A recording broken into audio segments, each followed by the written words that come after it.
Assalamualaikum warahmatullahi wabarakatuh. Perkenalkan, nama saya Erik Heranggalio Praditya Listanto.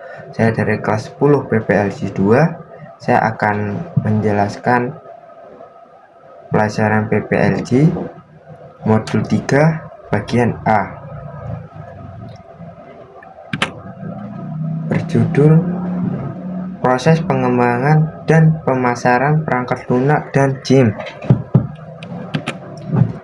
Proses pengembangan dan pemasaran perangkat lunak dan JIM. Sebagian orang mengerti pengembangan perangkat lunak hanya sebatas pada bagaimana membuat program komputer.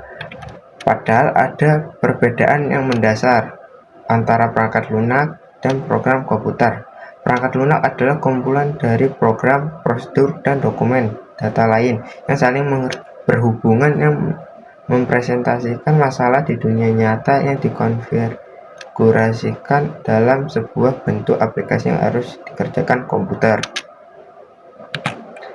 1. Kerangka kerja pengembangan perangkat lunak terbagi menjadi 5. Yang pertama, komunikasi.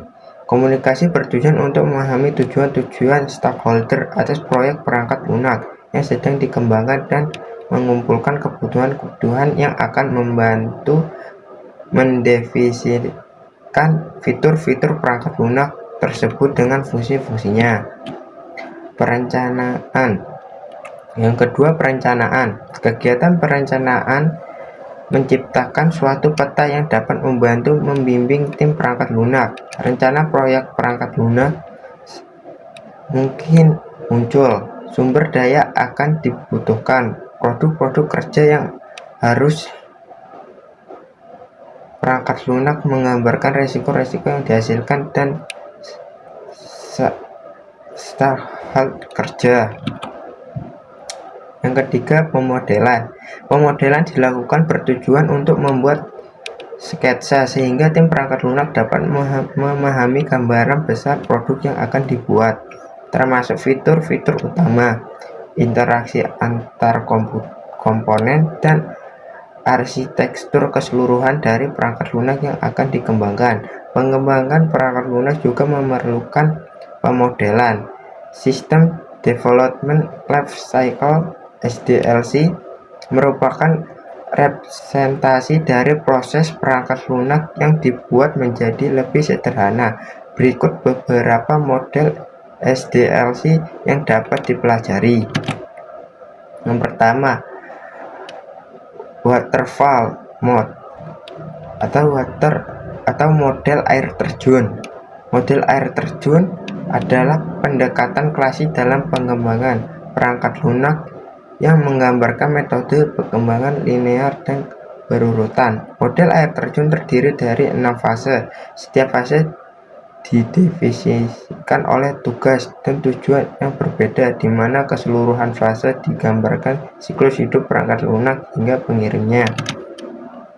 2. Mode incremental atau disebut dengan model penambahan sedikit demi sedikit penggabungan elemen-elemen aliran proses dari model generik, yaitu aliran proses linear dan aliran proses paralel. Ketiga, RAT. Metode RAT merupakan model pengembangan perangkat lunak yang mengembangkannya tergolong dalam teknik instrumental. Dalam proses pengembangan model ini menggunakan metode iteratif atau berulang, di mana working model system dikonstruksikan di awal tahap pengembangan dengan tujuan menetapkan kebutuhan. Terdapat 3 fase dalam RAT sebagai berikut. A. Requirement Planning. Dalam tahap ini diketahui apa saja yang menjadi kebutuhan sistem, yaitu dengan mengidentifikasikan kebutuhan, informasi, dan masalah yang dihadapi untuk menentukan tujuan, batasan-batasan sistem, kendala, dan juga alternatif pemecahan masalah. B. Design Workshop, yaitu mengidentifikasi solusi alternatif dan memilih solusi yang terbaik, kemudian membuat desain proses bisnis dan desain pemrograman untuk data-data yang telah didapatkan dan dimodelkan dalam arsitektur sistem informasi. Yang ketiga, implementation. Setelah desain workshop dilakukan, maka selanjutnya sistem diimplementasi coding ke dalam bentuk yang dimengerti oleh mesin yang mewujudkan dalam bentuk program atau unit program. Bagian D. Konstruksi.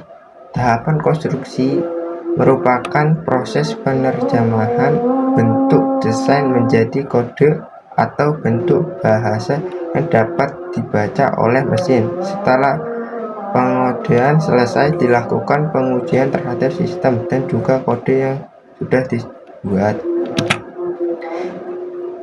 Penyebaran. Tahapan penyebaran merupakan tahapan implementasi software ke customer, pemeliharaan software secara berkala, perbaikan software, evaluasi software, dan pengembangan software berdasarkan umum balik yang diberikan agar sistem dapat tetap berjalan dan berkembang sesuai dengan fungsinya. Bagian 2. Proses pengembangan game.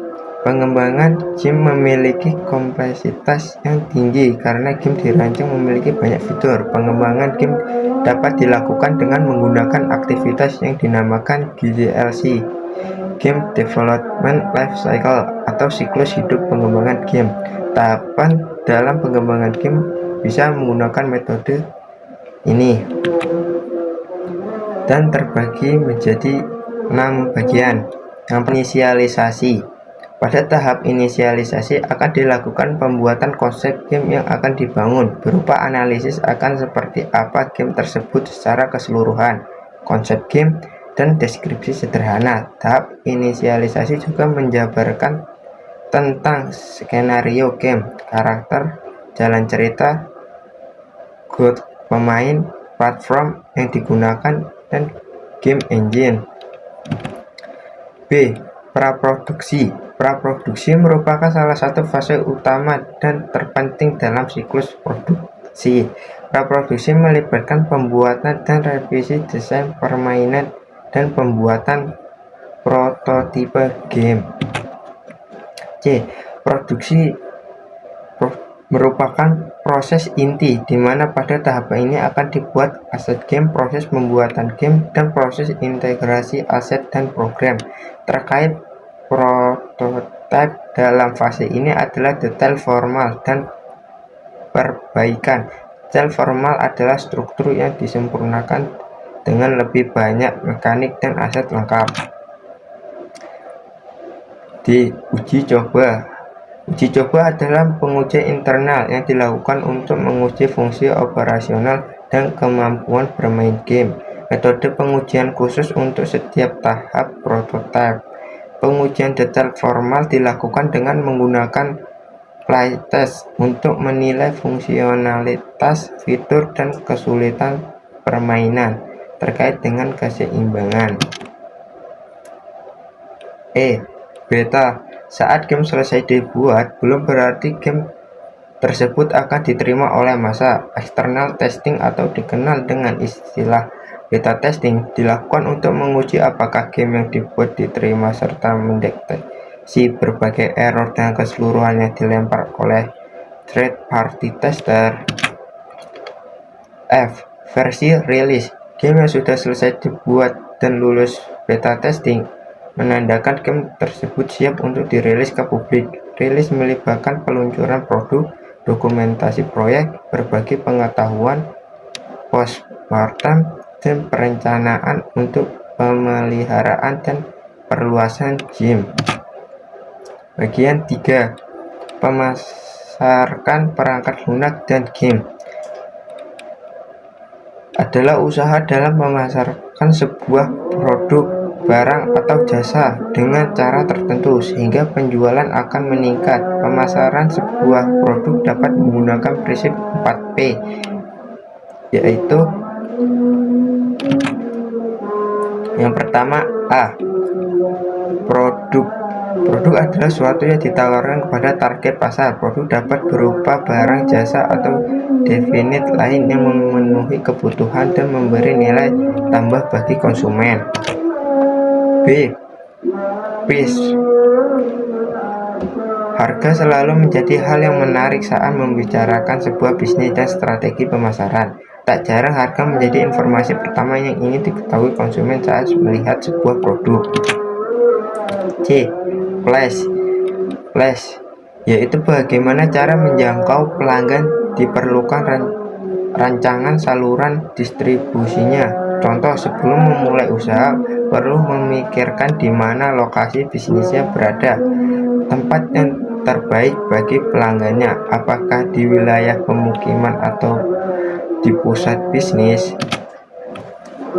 Keempat, promotion. Promotion merupakan metode atau cara menarik pelanggan untuk membeli produk perusahaan.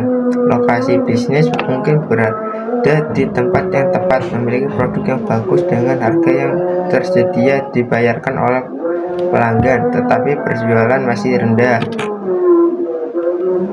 Terima kasih.